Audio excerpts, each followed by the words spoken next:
abaanduulaha qaybta 27aad ee militariga Soomaaliya General Salax Yaqoob oo saxaafadda kula hadlayay magaalada Beledweyne ayaa sheegay in laba dagaalyahan oo ka tirsan xarakada Al-Shabaab ay ku dileen dagaal saaka ka dhacay deegaanka Beetaale ee duleedka Beledweyne.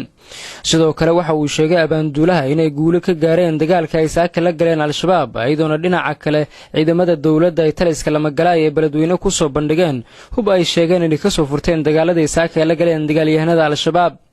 dhinaca ciidamada dawladda ayaa uu sheegay abaanduulaha in 3 askari dagaalkii saaka ay kaga dhaawacantay asigoo dhinac kale faafooyin ka bixiyay dagaal isla xalay ciidamada macawisleyda ee dadka deegaanka iyo Al-Shabaab ku dhaxmaray Ceel Cali oo ka tirsan gobolka Hiiraan.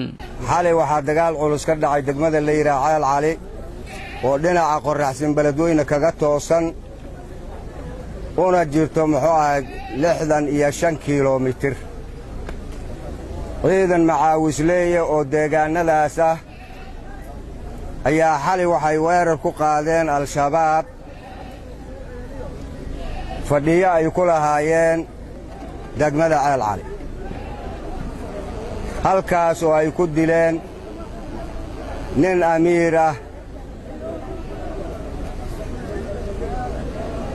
oo ninka deegaankaasi ugu sareeyay ahaa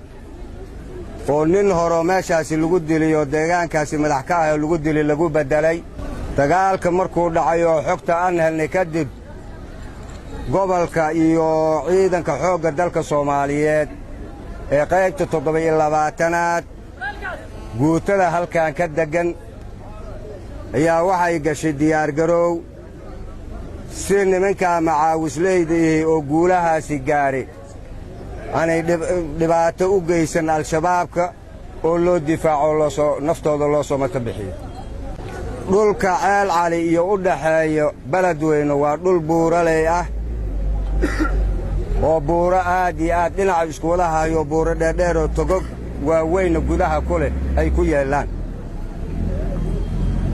ciidankii halkaa ka gurmaday Al-Shabaabkii ay dhax u galeen waa dareemayeen in gurmadu u imaanayo. halkaa waxaa ka dhacay dagaal culus nasiib wanaag dagaalka halkaas ka dhacay ka ciidan ahaan annaga 3 nin oo dhaawaca ayaa khasaare naga soo gaaray wax naga dhintayna ma laha Ilaahay mahadi ha ka gaarto dagaalkina guul weyn aan ka keennay sida aad hadda arkayseen waxaan ka furannay 3 qori oo AK-47 ah iyo qori 7 ah hal nin meydkiisu waa keennay 3 kaleentana dhulka lagu dagaalamay wuxuu ahaa dhul dhagaxa dhashiikii iyo 7kii dhacay waa googo'een hilbahoodii iyo dhagaxii isku darmay wax qaadma annagana dagaalaan ku jirnay suurtagalna ma noqon in hilbaan soo uruurin oo soo qaadno. dhanka xarakada Al-Shabaab ma jirto wax war oo ka soo baxay oo ku aadan guulaha militariga Soomaaliya ka sheegteen dagaaladii saaka ka dhacay deegaanada galbeedka Beledweyne. Cabdishakuur Maxamed Xasan, ZAB TV, Beledweyne.